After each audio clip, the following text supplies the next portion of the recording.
Agent Albatross here again with the Cypher Unlimited crew. We have our usual suspects of AD or Alfred Dean. We have Spigs18 or Anthony. And if you haven't already, be sure to follow and subscribe on YouTube and Twitch. It really helps our channel out. If you haven't done so already, please do so. We would really appreciate it. But Dean, what are we doing here tonight? Well, we have our friends from Draco Studios and 3D Lair back with us once again. They run an online 3D modeling store, and they do great Kickstarters. Their work is phenomenal. The sculpts, you know, the files are just radiant. I have a few of them printed up over here from the first Numenera one, and now they're back with Reveries of the Ninth World. You know, this Kickstarter is the second set of magnificently sculpted minis, just set for Numenera.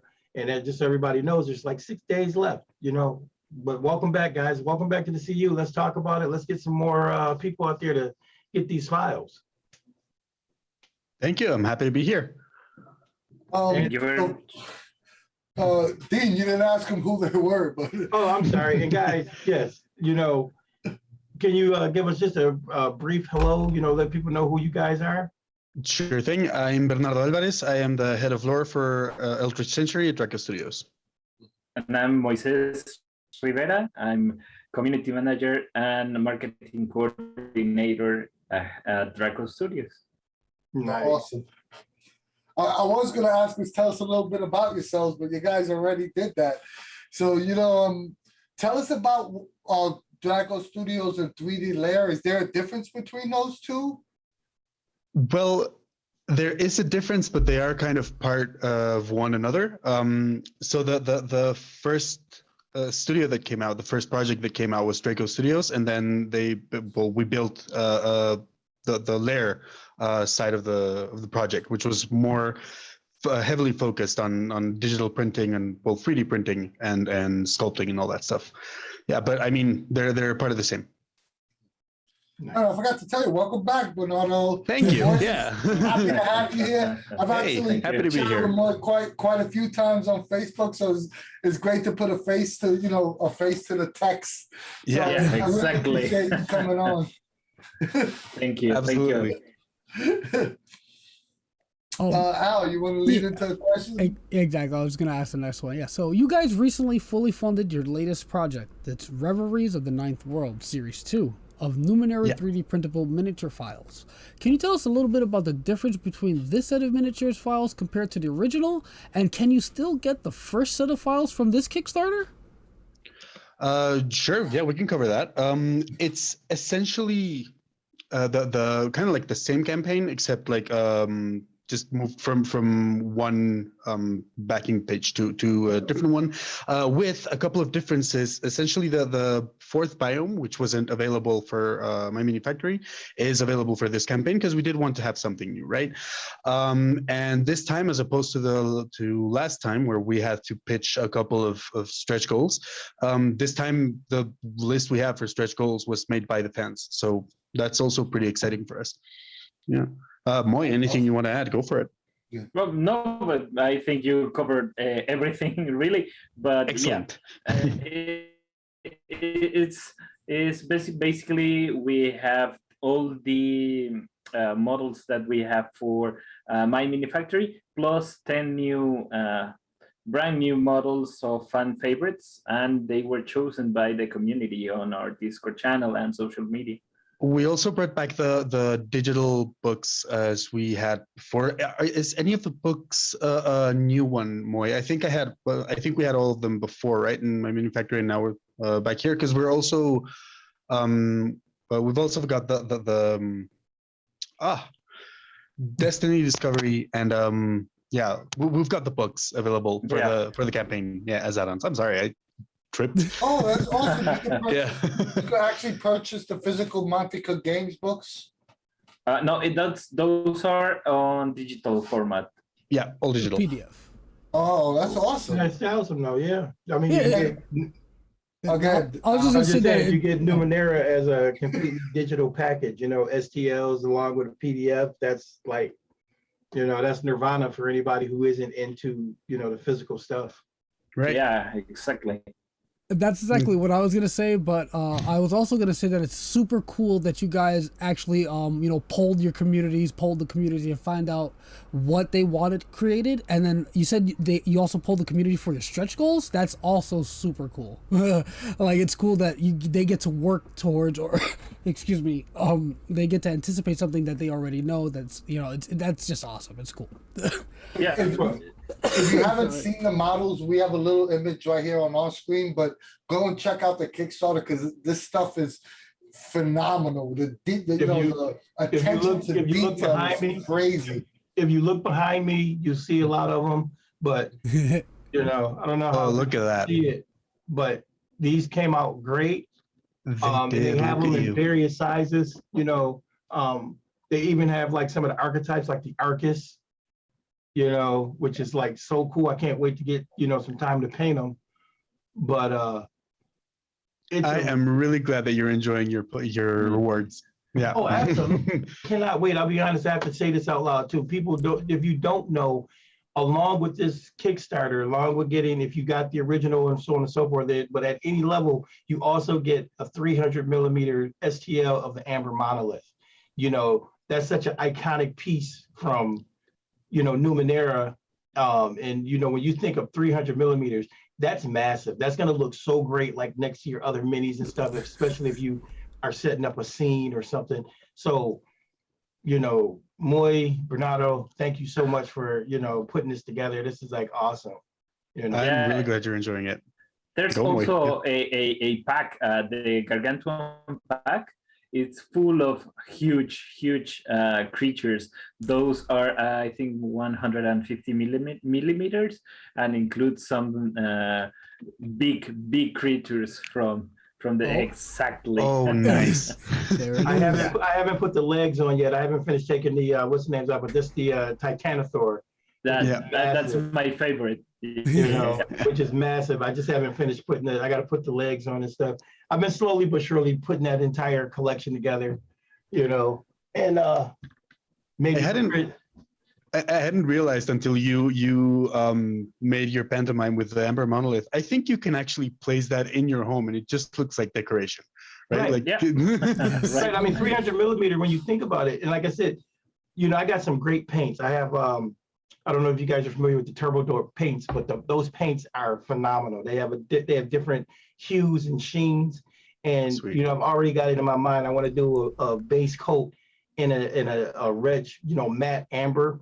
But then the other ones the Turbo Door have metallic hues and iridescent hues, and I do have one that's called Sunray, and it's great. I've already tested it out, so I can't wait to print it and put those, and so it'll, as you turn it, it'll gleam, it'll look iridescent, like a real piece of amber. It's pretty awesome. Nice. So that actually also the Amber Monolith is a really good reward for our returning backers. For the people who know about us and maybe weren't in social media when we launched, if you are a returning backer from any of our campaigns, you get the Amber Monolith STL for free. Right. That's awesome. Yeah. So, we've been talking about all of this stuff, but, and you did touch on it, but, the original project didn't use Kickstarter for crowdfunding. Is there a reason that you changed, and will your following projects to come continue to use Kickstarter, or are you going to go back to something else? Well, we're kind of, and correct me if I'm wrong here, Moy, but we're having kind of a hybrid situation we are still working alongside My Mini Factory for a lot of stuff. I guess it's just our way of diversifying our stuff and as our campaigns go along. Nice. Yeah, that's exactly right. Since My Mini Factory is already the platform that we use to fulfill our backers with their STL files with our many IPs and projects, we want to launch something with them, but we think that that Kickstarter is a broader platform, and we are trying to reach as many fans as we can. So we are going to be working with both platforms. Nice. Excuse me if I sound naive in this, because the first time I heard of my manufacturer was through you guys. Is that like Yeah. is that maybe because we're North American based, you guys are from based in Mexico. Is that more of a non-American company, or is it a non-North American company, or is it is it because Kickstarter is a little more international? Well, actually, my manufacturer, I think it's based in Europe. I'm not really sure. I think Italy. I think so. Yeah. Yeah. Yeah, I mean, because the first time we interviewed is when they have some really nice, cool stuff on there. They do. I never They actually do. saw it, prior to. So pardon my ignorance if I sound. It's kind of funny, after doing that first interview with you guys and getting the first Kickstarter through my mini factory, I just kind of signed up for their newsletter, and they're like everywhere. I mean, it's like crazy. And the stuff that they have, I mean, pricing, the whole nine is awesome. But Draco Studios, I don't know if you really looked at it, but their dragons, I cannot wait to get some of those dragons. They're like unbelievable, Dean, we'll touch on that later on in this. Oh yes. Yeah. I'm gonna see Dean stand up from his chair again today. Yeah. I'm really excited about this. So since you guys managed to get a license from Monte Cooke Games, for minis, and you already create some, pretty cool RPG products that we'll be talking about later on as well, or shortly. Do you guys have any plans, and I'm crossing my fingers here, to write or design any game books or adventures in the Numenera setting? Ooh. I really don't know about that. I don't think so. I think it's just for the STLs. That's correct. We only have license for. You can't join the Cypher Creator program like everybody else. That is true. That is a thing that exists. Yeah. Mhm. And I was looking at some of your RPG work, and you definitely have a little Numenera in you. Oh boy. Oh no. What have you done? Your RPGs are awesome. We've been looking at them for a minute. We just I'm happy to hear it. I'm glad you guys are enjoying it. I really think that, we've really gotten a lot of experience recently with the Dragons of the Red Moon. Like since Dragons of the Red Moon in, I think it was 2019 up to now, we've seen all sorts of things for miniatures, like for different sculptors, from like really big names to like smaller creators, and just seeing how people are so excited about like learning more about 3D printing, or even learning more about the stuff we have going on when they came in through Numenera, or like even learning about Numenera through like coming in from us first. It's really exciting. I think we're learning a lot of things, and some really cool things are coming up. Awesome. well, go ahead, Al. No, it's just super cool that, now that we're talking about the Numenera itself, and your inspirations and whatnot, and your other games, but Numenera itself has a ton of interesting and unique creatures, and you already mentioned that you got some help from the community on voting on which ones were included. Was there any other ways that you could decide on what was included, or was it just that? Really, we explored, and we got some few great pointers by Monte Games.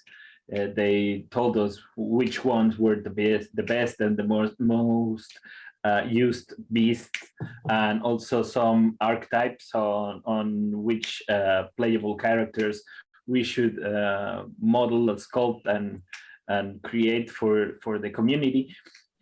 And actually, we just launched a open question on which models would you like to see, and we got such a great answer that we decided that should be the model that we should follow. So yes, we asked, and then asked Monte Cooke for their blessing on those models, and they told us, yeah, those are the ones. Those are the most popular. Those are the one from the second bestiario, or the third one, or I think it's I Didn't we blanked on the touch name of the on book. Yeah, we've touched on so many books, like even past the bestiaries. I Yeah. think what was the name of the limit? Honestly, I don't know. I've been looking at so many titles recently that I also forget. But yeah, I mean, we're pulling from everywhere, and I think honestly the sculpt direction that we have, like for the not only the artist, but like the way that we unify everything in like our style is really working, and I think it's something that people are really liking. Even clearly Monte Cooke, that's why they are allowing us to make such like so many amazing things that people want to see. Yeah. And you guys touch a lot of the most iconic Numenera creatures already. And Yeah. so, you know, when I saw the initial Kickstarter, I was like, most of the creatures that I associate with Numenera, I saw, and I was like, oh, this is really cool. I think this is going to attract a lot of Numenera fans. Yeah, Yeah. It's really solid, and I think the only thing I'm waiting for you guys to do is do an octopus, because you know the octopus are like really, you know, big characters. And Right. We need an octopus archetype. Do. or a couple, Okay. you know, because I mean, the campaign's still alive. Yeah. If this is successful, do you think you guys will do a third set? I don't know if we have anything planned yet. Do you know anything, Moy? Are we keeping it under wraps? Oh boy, No. Oh, our secret. All I can say is maybe we have plans for some terrains. Oh, that'd be Right. Oh, that is something we are also adding for stretch goals. Like part of what we're doing for the stretch goals, as I said at the top, is since we're adding a survey kind of situation or poll kind of situation, the kind of things that we can make are terrain tiles and terrain options. So like if that's something you want to see, if it's something that like calls your attention straight to Numenera, even past the creatures, then by all means let us know and we'll figure something out. It's funny. It's so funny that you bring it up, because Anthony and I talk about that. Like, we've all been, you know, of course, you know, stuck in the world of playing online these days and using virtual tabletops. But that was something that I always loved to do as a in-person gamer, is to set up scenes, you know, set up terrains and stuff like that. Absolutely. Because you know, normally not for the whole game, but like the climactic places or those epic moments that you want to make memorable. And so stuff like that is just makes me like extremely happy, you know, that you guys are saying that, because that means the fun is just beginning. It is. And I mean, now that you right. touch on that, it's exactly that. The great thing about having those tiles there is that even though it sets up a scene, it leaves so much room for I guess like playing it by ear, right? What's the name for that? For improvising, right? For improvising, but even for players, right? Like not even through combat, even through explorations. Like I can't get there through like doing this, but what if I use the terrain that the master has set up, right? Like what if I just play with it on my own?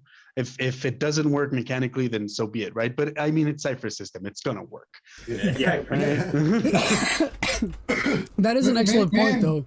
Oh, okay. No, I was just gonna say that it's an excellent point that, because I never really have played with terrain myself. Like, you know, I don't have as much experience as these guys, so my in-person gaming is quite limited comparatively.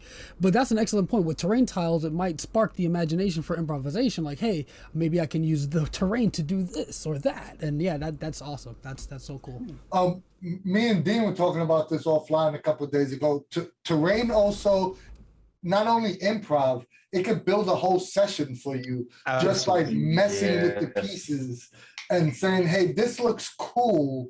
Hey, this sparked this idea. I like the way this, you know, like this pathway leading into a dungeon door or whatever it is. And make it and you start riffing off of that, and before you know, you have a 4-hour session, just by messing with terrain pieces. And one other thing it does is something that we were talking about before too. Theater of the mind is a beautiful thing. But if I sit here and I say, you know what, you guys are out looking at these massive double doors that stand 10 feet high, there's pillars on either side, you know, they're made of marble, you know, with black flecks in it. you're going to see one thing, Anthony's going to see something else, Bernardo will see something else. It's all there, but everybody's kind of seeing something else. If I can put that terrain there, it makes a universal image as I describe it. And so it bolsters your descriptive capabilities. It bolsters your storytelling, and like you said, being able to riff off of those ideas, because I look at some of these minis and it's like, oh, what could that be? Or what could that do? So I think it's great. And with that being said, can you guys tell us a little bit about the different levels in this Kickstarter? And do you still offer free sample models? We are offering the Sathosh again, right? Yeah, that's for right. the same sample. We do have a lot of pledge tiers, but we've also made I think all of the rewards into add-ons. But yeah, let's talk about pledge tiers. Go for it, Moy, if you want. Yeah, sure. We have the biomes as tier levels. We have, as always, the $1 access to Pledge Manager if you're not certain if you want to buy it right away, but you can choose them later. We have 10 new models. That's the biome 4 for $15. And those are brand new models. We also have the intro pack for $25. That's 20 models, and that's the biome 1. That includes playable little characters and all of that. And we also have the Aeon Priest all in. The all-in model for $60, and that's 52 models, including biome 1, 2, 3, 4, and the Gargantuan Pack and the Amber Monolith, and all the stretch whatever we goals unlock as stretch goals. That's correct. That's actually an awesome deal. I'm just re-looking at it now as we speak. Oh man. Yeah, honestly, what we're trying to do with what we're trying to do with the whole add-ons things for the rewards was exactly like, if you were part of the first campaign and you just got the one biome and you're still looking into a different one and you don't want to, like, maybe you don't want the fourth biome, right? That's fine. My heart is broken a little bit, but I will go on, right? If you want to get your other STL files, your other bulk bundles, then this is your chance, right? Like, this is how you get it.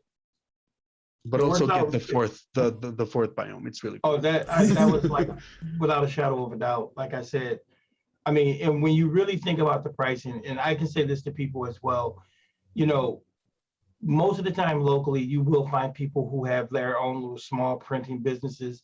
Just find somebody locally who's like really into it, and they'll give you really good deals. Oh yeah. I've got 60 models on deck because I don't have my printer yet. I'm going to get my printer for Christmas, but I've got 60 models being printed up, and the guy who's printing them out for me is charging me 80 cents a mini. That is really good pricing. I have to find someone to print things here. Yep. Oh no. And like some of the bigger ones are only like $3 or $4, but all the regular 25 millimeter minis are 80 cents a piece. Yeah. I just bought I bought the filament, and it's 80 cents for his time, which you can't beat. You really can't. I think we were talking about this like before we came in the air, and I think I'm just gonna jump on the question because Dean just offers a great lure for it. He just answered it for you. Yeah, he answered it for us. Somebody asked on Cypher Unlimited what the STLs were. STLs are essentially the main file you use the main electronic file you use to print a 3D sculpture. It's what everybody works with. It's like, if you don't know how to use it yourself, but you know somebody who has a printer, then you're set. And that's the most commonly used file, because I was also naive to this. So if you go to any printer, they will understand what an STL file is, right? Yeah. Yeah, that's correct. That's basically like saying the 3D printable file. That's it. Mhm. And also for those who are interested in, 3D printable files, we can tell you that all of our models come pre-supported or unsupported. That means that they already have on the basis support, so they don't bend over when you print them out. And but some 3D printing enthusiasts like to create their own support. So we also have the unsupported models. So you can go ahead and fiddle around with the models and make it as you wish. And also on our Discord channel, we have a dedicated channel to help you out printing your files, and all the community there, it's great. They share their own support files and everything else, so you can experiment, you can play. And if you're new to the 3D printing world, like myself and Berno, they are great helping you out there. Yeah, they're really good, friendly for newbies. I don't know if it's because we work at Draco, but at least with us, it's been really good. Anytime I have questions and anytime I don't understand anything that's going on in chat, I can just ask. It's a great community. Yeah, You know, honestly, and it's also weird, like Bernardo, you're coming from the creative side. Not that making a model sculpting is a creative. God knows that's it is very much is. But you come from the actual RPG writing side. So you know, was it like difficult for you to, you know, like concentrate on, okay, we're gonna push the sculptures out first and foremost, and then we'll, you know, I'll start designing games based on like the Dragon series you guys, you know, coming out with. Was it a different mindset you had to change? It is a different mindset, but it wasn't all that much complicated. It was so like, I mean, part of working at Draco is like, you know, that minis are there always, constantly, right? It's one of the things that we do the most. And I think I may have picked something up as we were like talking about them, but definitely it happens a lot. I'm a fan of lore, and every time I write something, I just make it lore heavy, and I always get the same answer for every single first draft. Hey man, we're trying to focus on the minis. And it's, I mean, it's a good thing. It's good for me, for people to point it out, right? Because it's good for focus, and it's made me fall more in love with miniatures. I still don't partake in that part of the hobby. It's a budgetary thing, but I like them more and more, and I definitely understand like the importance of the mini in the game, even though like you have a very bare bones adventure that you've been running with your friends. The table experience is just a lot more cinematic with the minis. I think I talked about this one before the other interview. But yeah, I mean, it was a smooth transition with a couple of hiccups, but yeah, it was pretty simple. I think what really helps the Numenera miniatures is that since Cypher doesn't really work with specific distances unless like you're walking really far, it really helps put things in perspective and make like your actions either cooler, or maybe you start like double thinking your strategy, like looking at it on the table, see the different angles that you can take. So yeah, I don't know, I took it from the experience side so that I could still like sneak in some of the lore heavy stuff. Yeah, That sounds awesome. And they are so unique, you know, They the are. creatures, they are, I love painting minis. And well, I love painting dragons and trolls and all of that. And when I saw the miniatures for Numenera, I just fell in love, because I can experiment with colors, with new tones, with something so alien, and I do love it. I really want the Argos to unlock. The Argos is yes. one of the stretch goals that we have coming up, and it's like because when you're working with, like as you said, dragons, you kind of know what to expect because like there's the like stuff is either on the scales or it's probably not there. But I mean, the Argos has literal energy, like flowing nearby it constantly. So it's a really interesting take on such a fantastic creature, as I think we did for the what's the name of that dude with where the whole face is like a black hole or like just a ball of light. I call it a dude, but I think it's an animal. Yeah. I have no idea, quite personally. But, I'll be frank. What, the Ravage Bear? No, listen, I'll come back to it probably because it's on one of our biomes. I really liked it. But you know, would you, here we go. The Sarak. the Sarah. Oh, sorry. Yeah. I mean, and what you guys are talking about just makes it all that much more immersive. Yeah. You know, I think you hit the nail on the head, you know, because things aren't so hard coded in Cypher system, it allows you to do these cinematic tactical type of ideas, you know. I mean, I could see using your type of minis to recreate, you know, the final battle in the Avengers, you know, or something like that. Because, you know, you're going to give us terrains and stuff. And so all of that stuff really works, you know, and it gives you, it sparks the theater, you know, it sparks the theater of the mind. Yeah, because it helps you focus on different aspects of the theater of the mind when you've already got some of them covered, right? It's well, just to circle back a little bit to the main question we just asked, we kind of like rambled a bit there. It's right. Super cool that you allow the that there's a supported and unsupported versions of the STLs, so that the people who are more into the like this sort of hobby can really make it their own. That's so cool. Like it's awesome that you guys provide both those options. It's really cool of y'all. But yeah, let's move a little bit along here.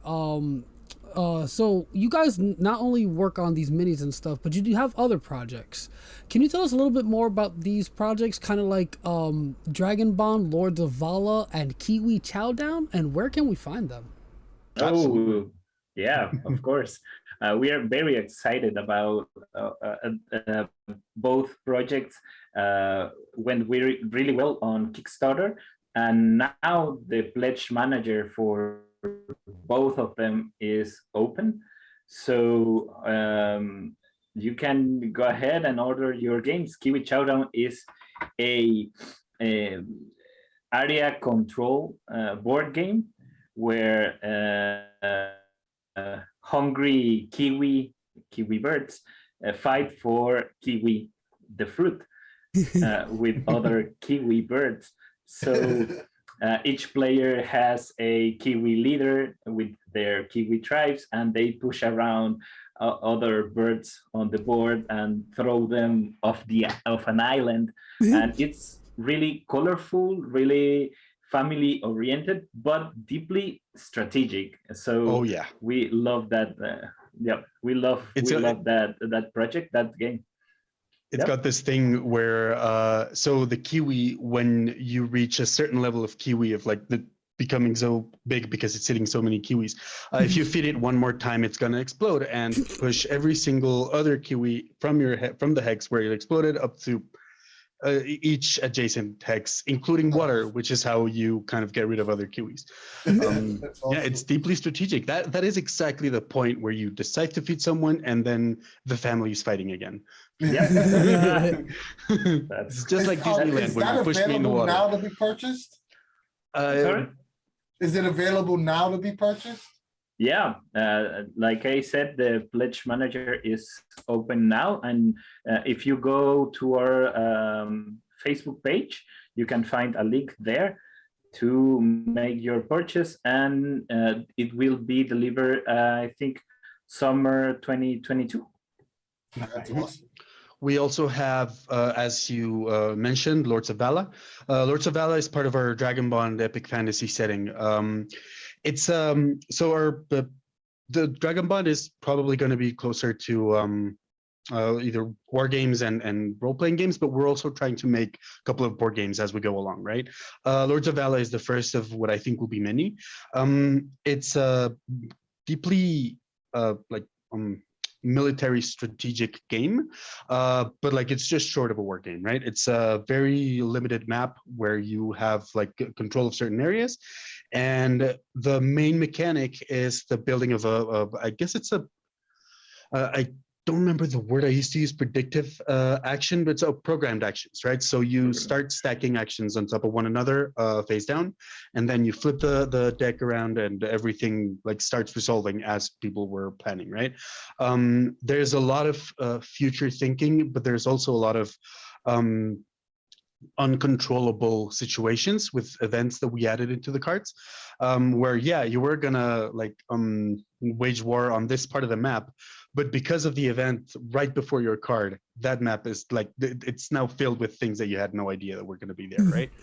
We're working that game with River Horse with Alessio Cavatore, and honestly, it's been great. It's one of those games where it looks more, I guess, intense than it really is. I guess more involved than it really is.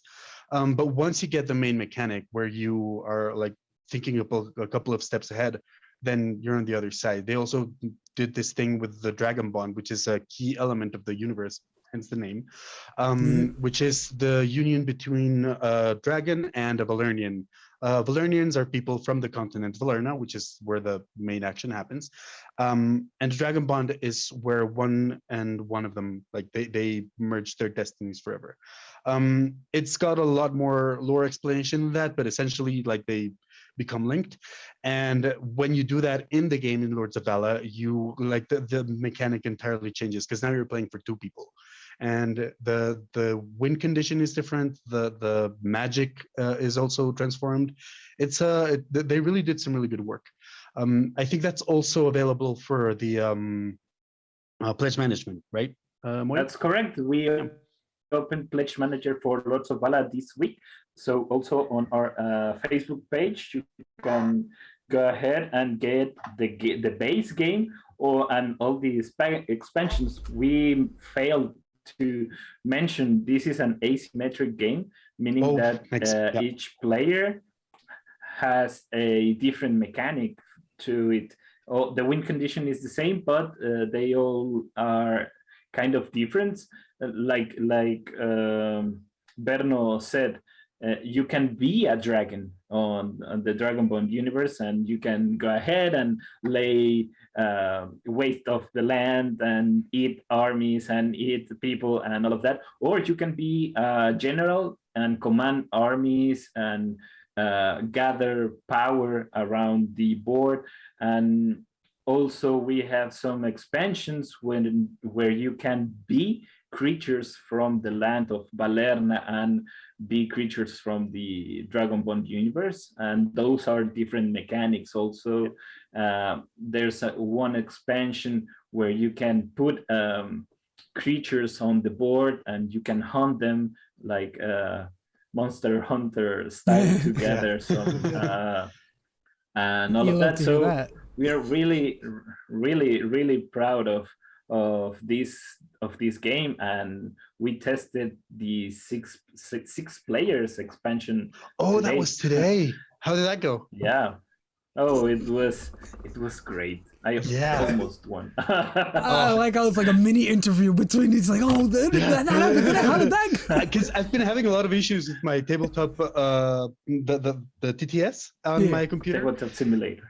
The simulator, yeah, and every time I've been trying to get into one of those playtests for like the past 3 months, I have not been able to. Oh no! I mean, you mentioned 6 players. What's the minimum and maximum number of players that could play this game? So the full table, it always has to be a full table of 4 at least. The game also includes an AI option for when you don't have enough players. Which for me happens a lot because I live on my own, and my cat still doesn't play games. This whole training situation. But yeah, every board has a flip side on which it's the main mechanics are explained, and also the rule book explores how to like use how the artificial technology works, so that you can play with as many players as you want, and you still have a full table. The 6 players is an expansion on the game, and yeah, everything is asymmetrical, as Moy said. It's asymmetrical and thinking about who they are in our universe. So one dragon will be probably a little bit more brutal than the other, whereas the other is going to be maybe better has better defense.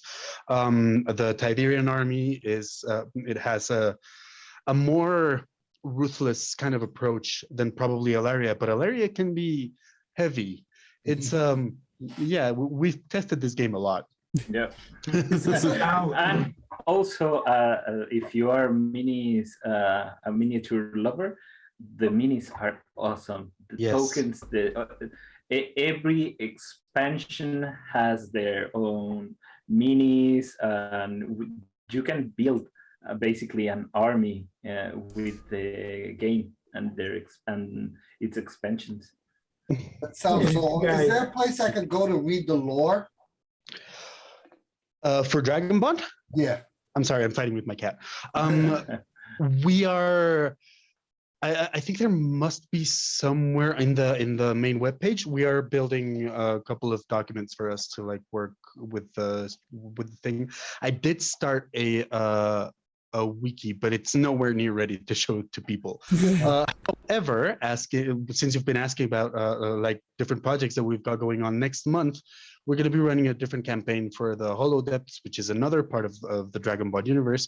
And I made sure to add some lore to that because I do think it's important this time. It's called Demons of the Holodepths, and it explores, I think they're gargantuan miniatures this time too, right, Moy? That's Nice. right. Yeah. And honestly, like it allows me to explore the horrible nature of humans and everything else, and just like see how the horror works for Kickstarter campaigns. It's been fun. Yeah. Also, with every product from the Dragonbond IP that you purchase, you receive the world primer. So That's true. there's lore there. Oh, that's awesome. We also. No, I'm gonna order this as soon as this interview is over. It sounds super awesome. We also have this like still more Dragonbond stuff for on Tribes on My Mini Factory, this the page where we're going to be doing the pledge management. They have a monthly subscription thing. It's called Tribes, and every month, I mean every 3 months when you enter the program, every 3 months is what we call a season. And every season has its own RPG adventure that I've been writing myself.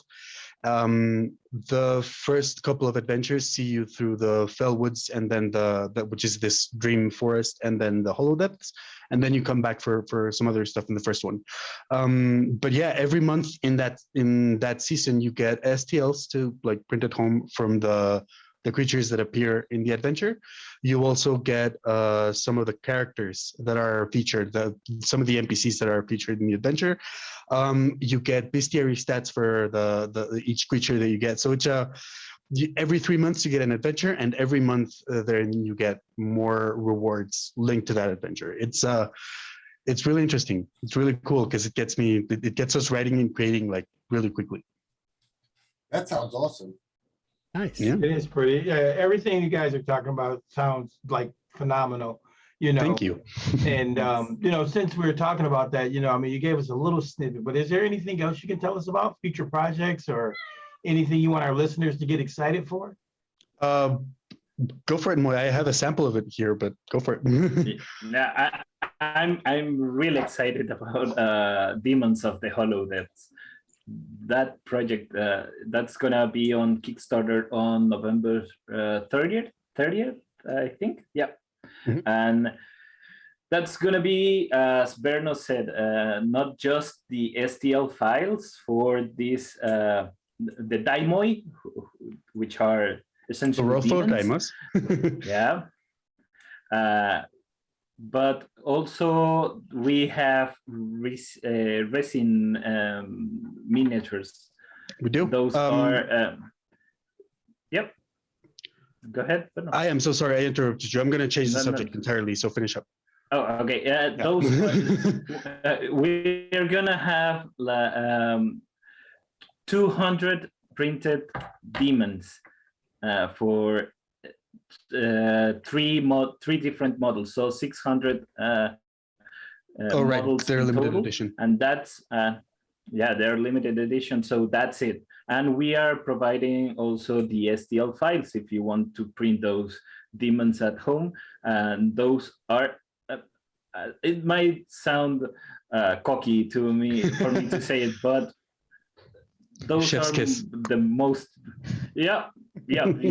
just beautiful demons. And those are also, they are, I think, 150 millimeters, so Wow. pretty huge. Pretty big fellas. And lastly, recently we went on retail for Eldritch Century. Ooh, Hey. Yeah, Eldritch Century is now a thing that is out there and that people can go outside and purchase and just play with their friends and just have all the fun that you can have. The books are, I think we're still doing some physical, like correct me if I'm wrong for this one again, Moy, but I think we are still doing some physical copies for the books. But I mean, the rest is on digital retail, still on My Mini Factory. You can get the novels that we wrote, the anthology of stories that we did, some really cool STLs as well. I got one of them right here, one printed, but I still haven't put it together. And a graphic novel also from the Eldritch Century universe. So it's officially out there. We And really it's happy 5e about that. compatible, correct? It is 5e compatible. That's yeah, it's correct. the main system for Eldritch Century is the Draco system, which is it takes a lot of inspiration from 5e, but we also have a couple of supplementary documents online that help. They can get you playing Eldritch Century with 5e rules as if nothing had happened. Yeah, you Of can course, we're gonna find. provide all those links down below. Absolutely. And on Awesome, the YouTube yeah. channel to so people, when they watch this on YouTube, can actually go and check it out for themselves. Sure thing. Yeah, you guys. You was gonna say something? Yeah, we have an anthology of stories called Tales from the Fog from the Eldritch Century universe, and right now we are giving away one of those stories called Chasing the Light. If you By Aaron subscribe Rosenberg. to our newsletter, by Aaron Rosenberg, that's correct. If you subscribe to our newsletter, you will get this story for free, and also an invite for our Twitch streaming one shot of Eldritch Century on November 19th. Oh, nice. Yeah, we spoke to Benardo about trying to get something set up, you know, to stream a game, because we were all excited the first time. It's just that, you know, We still haven't. yeah, busy schedules, but we definitely will make that happen. We should. Yeah. We definitely should. Sure. Because Definitely. okay. Yeah. No, I was just say most definitely. I said this sounds awesome. That's all. I'm just excited as well. There's I mean, listen, you had me at, you know, role playing game, you know, don't threaten me with a good time. You know. I just want to double back on one thing Moy said. Let me get this correct. You have 600 completely new scopes of demons. They all different scopes. No, they are no. 600 copies of the big demons. We have Okay. 200 3 physical models. copies of each model. Oh, that's awesome. Those very specific 200 are the ones that we're giving them to you already. I think it's just printed and for you to put together. Whereas those are limited edition, limited physical copies. The same as with 100 of our dragons from Dragons of the Red Moon, in like evenly spread. And as for the STLs, you can get the STLs for those for the Gargantuan ones, and those are never going to run out. But like they're going to run out as soon as the campaign is over, right? But yeah, I mean, if you can't make the base 200, then you can get the STL and print it out like wherever you can. And what is this Yeah. Kickstarter called again? Just so everybody knows. It's going to be called Demons of the Hollow Depths. Nice. You know, a good friend, Ken Davison, who's also a great game designer all on his own, he just wrote a chat. Yo, I just went to the Kickstarter. These minis are dope. Kenny, yeah, Ooh. I know. Nice. That's why Thank we you. got him on here. Like Yeah, the yeah. first time I saw the work these guys are doing, I was blown away. So Listen, I'm happy to see someone else feels exactly the same. I mean, if I you am so remember happy to hear correctly, that. Anthony, if you remember correctly, I didn't see the miniatures until that first night when we did the interview, and I bought them right then. At that moment. I was like, "What? Give me that," you know. Yeah, I have yet, and I'm, you know, this is not because you guys are sitting here. I have yet to see a sculpt that doesn't look good, to be honest. Right? Everything I check, I'm like, oh man, this is awesome. Like your artists are doing top-notch work, I must say. Thank I you so mean, much. Thank you. And that's just the thing, you know, because you know it's even pushing my, you know, because I'm still learning, you know, growing as a painter, but you just can't help but want to paint these things. You know, you sit there and you're like, you know, because they're so cool, you know, they look so good. You know, like I said, I can't wait to get my hands on the Amber Monolith and just, you know, so when I get it done, I'm gonna definitely put it up on the Draco Studio Discord for you guys to see. Oh, yes, Yeah. please. Yeah. We really like when we get those because it really talks about people who are enjoying what we're giving, right? Where they're Yeah. not just like collecting stuff just because they really do care about what they do. And also, Dean is not exaggerating. I think your pledge came in like as we were talking. So yeah. Yeah. Oh yeah. I mean, No, go ahead. I'm sorry. I'm just saying, I wasn't playing. Like I said, when I saw those images, I was just like, okay, I need these. I don't even have a 3D printer, but you know, like I said, I've found the one that I'm gonna get, and I've, you know, talked to a few people already. You know, I got a special spot right over there, you know, that my 3D printer is gonna sit, you know, and yeah, it's gonna be a lot of fun. I have a question that's sort of related, just from a business perspective. Do you think that due to COVID and like the whole pandemic thing, do you think it affected like your mini business in any way? Like you know, because there's less people playing at home in tables. Do you think your Kickstarters would have probably generated more revenue if we were in the middle of like a worldwide pandemic, for lack of a better term? See, that's yeah, I think it has definitely affected. It has probably, I think, helped getting the word out there and getting the STLs out there, but it has really put us across a lot of challenges because we did have to think about like Draco and Lair as a studio, right? As like what kind of thing we wanted to create and to build alongside people, and how we were going to do that when I mean, not only are we in Mexico, but also like everyone's like shutting in, and maybe you're not getting the like that interaction that you need for printing the STLs when you don't have a printer at home is exposing yourself in a way. But I think, I mean, it's really like called out to people, and it's a really good, healthy fun to have at home and a really good hobby to keep, right? So, I mean, if it's either that or like going out and exposing yourself, I think minis are the better choice. I mean, Yeah, you know, I believe I'm it's. sorry.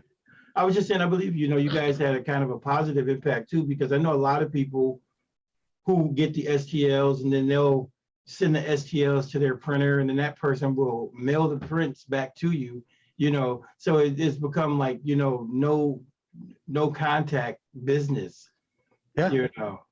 And it's interesting to, you know, to see how it unfolds. You know, I think it might be like, I think everything is kind of relative. You know, when the pandemic first hit, you know, people were not doing online gaming.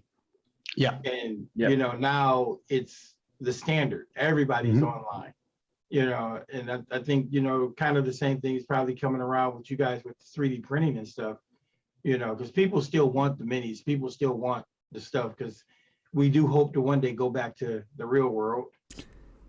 Exactly, and we see on our social media maybe not as much minis on the table in large games and all of that, but we have seen an increase on printing and painting those miniatures. So we have reached another market and another niche that it is really enjoying making their collections. We see so many awesome paint jobs that we truly love, and we cannot wait to see those painted miniatures on the table. That's going to be so awesome. That's an awesome point, Moy, that I didn't even think about. If everybody's shut in, they need time to do stuff to occupy their time. So they might not be using it for actual gameplay, but it's also the hobby of building and painting these miniatures that I never really thought about it like that. Yeah. Yep. It's definitely a big itself niche. has become an art. Yep. I mean, if you think about it, just think about us, even like myself.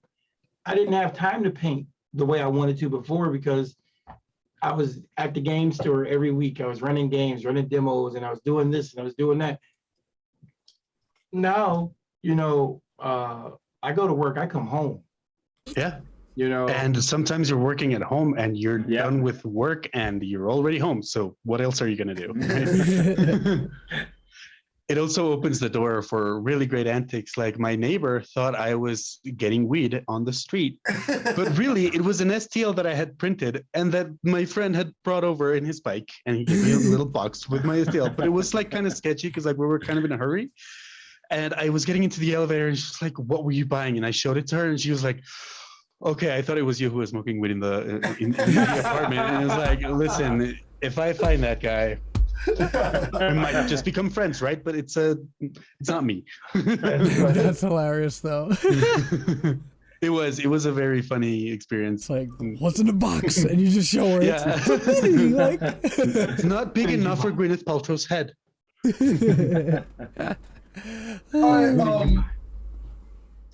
Monado, you've actually experienced our rapid fire questions, but Moy hasn't. So we're gonna, we asked, your answers might have changed. And I don't know Moy's experience with RPGs, but we'll find out right now. Right, here's our rapid fire questions. All right. We dig deep into your soul, right? And we pull out your essence and we stretch it on the table for the whole world to see. Are you guys ready for the rapid fire questions? Ready. I should have showered, but yeah. Okay. And here we go. First one, player or GM? GM still for me. I'm the forever GM when my group of friends. Oh, awesome. welcome to our world. Yeah. Yeah. Pool punches or TPK? Oof. I love a good TPK. Yeah. I enjoy it a lot. I don't enjoy it, but challenge is good, and sometimes challenge means CPK.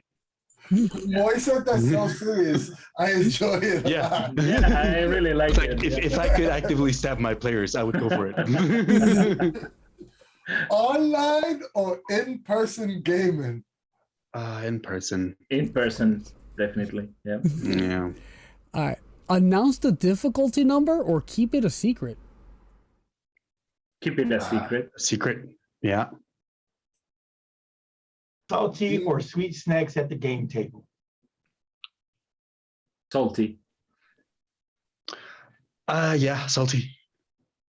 Yeah, I'm a still. salty person myself. Helps you focus. Yeah. Yeah, And too much sweet snacks sugar. tend to get like sticky and Right. Yeah, and then you gotta Yeah. be touching your dice. And Yeah. a napkin gets rid of salty stuff. It's cool. Yeah. And the sugar also gets you going like, Right? Yeah, and you don't need that at 4 a.m. yeah. RP or combat? RP. RP. Yeah. Nice. PDFs or physical books? Physical, baby. Physical books. all the Physical. way. Go get your copies. Yeah. pen and paper or digital notes? See, there I'm more conflicted, but I think digital because What if happened I'm to already. physical, baby? I mean, Pen and paper. I don't know. I mean, I'm already like using so much paper for this one, and it is. I mean, pen and paper is more practical, but yeah, digital is my answer. You know what I noticed, which is weird, but a lot of times someone that says that they prefer PDFs always goes, "Oh, I have a notebook that I write in." And it's Oh yeah, you worse. definitely have Somebody's one. like, "I prefer physical books." They were like, "Oh, I like to use my laptop or my iPad or whatever." Yeah, we are just full of garbage because Yeah. I have my Yeah. PDFs on my iPad, but I do have paper there, and I am usually making my notes there. So like, And I'm a physical book guy, but like Anthony said, I do love my, like, when I set up for a game, it's either on my tablet or, my laptop. I got all my notes and stuff, they're organized. Click, click, click, but Yeah. give me a physical book. It's organized until it very much is not organized. Yeah. Until you start losing everything. It's like, all right, just give me a second. I am not organized at all. I know that I'm feeling. the exact opposite. Well, Anthony, you're the napkin guy. Yeah. Napkin. Oh yeah, Anthony writes all of his notes on bar napkins and Nice. little slips what they're of for. receipts and stuff like that. He had like 47 pieces of paper. And Yeah, man. That's all that matters. I'm a post-it on the DM screen guy. So Yeah. quick note there. It's like checking everywhere. It's like, which one was Yep. it? Yeah. Like, somebody will look Color-coded. at my notes and it'll just say like red chainmail, and they're like, "What the hell is that?" I'm like, "Yo, that's the whole next session." Yeah, They have, like, no don't worry idea. about it. Yeah. Pre-written adventures or original content? Homebrew. Homebrew? Yep. Yeah. Yeah. Makes sense. You guys It have gives- survived the rapid fire questions. Yay! We did it. Yay. Look at us. I'm not sure if I changed my answers. I probably did. Yeah, I have to go back and check. We'll let you know. Yeah. So guys, really, once again, thank you for coming on the show. Keep up the great work. People out there in the interwebs, if you haven't backed this project, if you want to get into 3D printing, you just want some great minis to go along with your Numenera game, back this project. They've got 6 days left to go. The tiers are very affordable. The amounts of money and what you get for your money is unbelievable. Yeah. Bernardo, Moy, thank you so much for coming on the show. Oh, thank you. guys. You guys just- have any last words for our viewers? Dean, I just Yeah. want to reiterate what you just said. Basically, for $65, you're gonna get everything, right? Is that correct? For $65, you get a file I of think so. 60. That's $60. Oh, I thought $60. I added $5 to it. For $60, Yep. We'll make it And- $5. Yeah, though. So yeah, STL file. someone said on the chat that we are pulling an Oprah and giving everything away. Yeah. And I just want to point out that yes, we indeed have a raffle, a giveaway for a all-in Numenera STL files currently going on. So if you go to our Facebook page, you can enter our giveaway.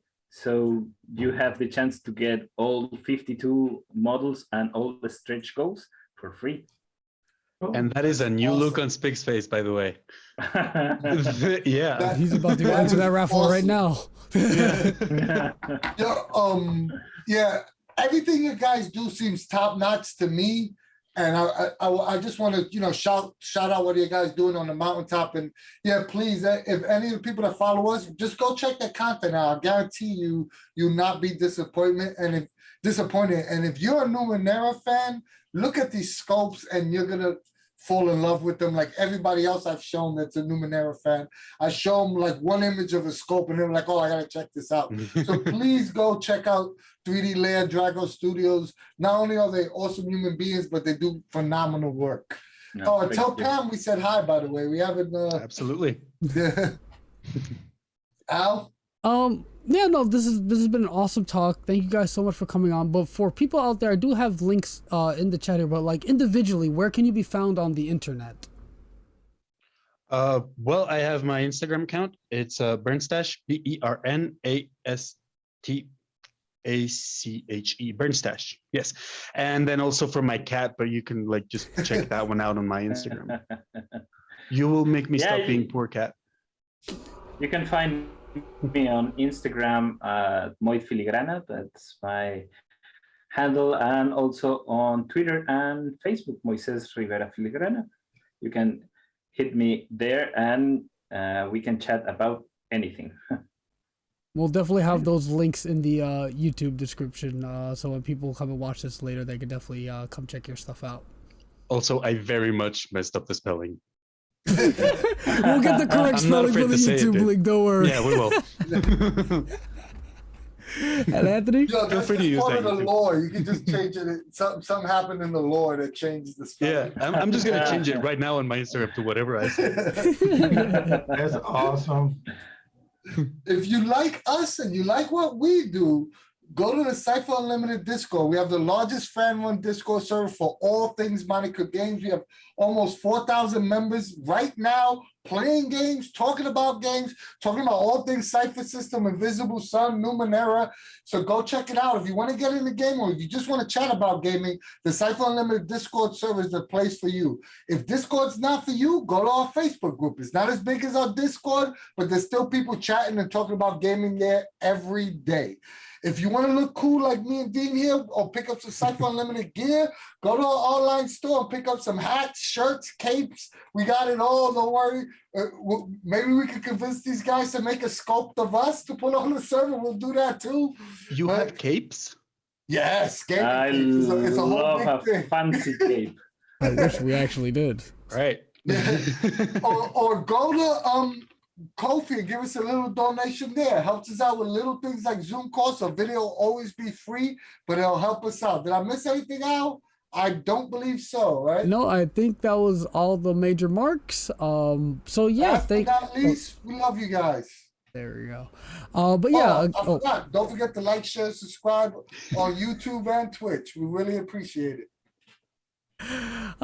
yeah, we'll definitely should look into getting maybe a couple of custom capes that we can maybe give out to some people. I don't know if our merch site offers capes.